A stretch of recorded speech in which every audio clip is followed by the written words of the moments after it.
मग म्हणून मला मुख्यमंत्र्यांना मी नक्कीच आता एकनाथ शिंदे साहेबांना आणि देवेंद्र फडणवीस साहेबांना ठणकावून, अजितदादांना ठणकावून सांगते, मी उद्धव साहेबांची बोलणार आहे, ठणकावून सांगते, जर भविष्य जर आझाद मैदानावर बसत असेल तर येणारा काळ हा तुम्हाला कधीही माफ करणार नाही.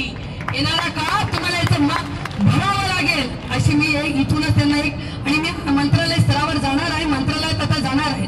अंबादास दानवे साहेबांना विरोधी पक्ष नेते आहेत वरिष्ठ सभागृहाचे, आणि भास्कर जाधव साहेब तुम्ही आताच 2-4 दिवसापूर्वी मीडियाला बघितलं असेल, ते विरोधी पक्ष नेते आपल्या पक्षाचे आहेत.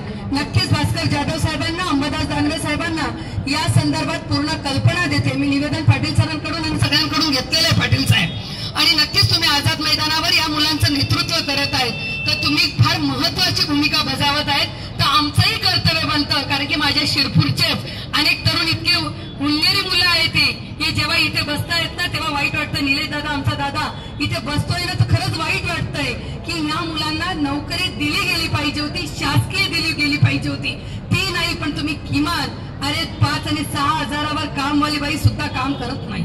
आमची अंगणवाडीवाली ताई सुद्धा 10-15 हजार रुपये घेते, आणि तुम्ही तरुण पिढीला म्हणतात 5 आणि 6 हजार घे.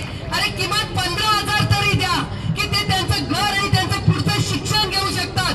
एवढी तर नैतिकता ठेवली पाहिजे होती, पण ती नैतिकता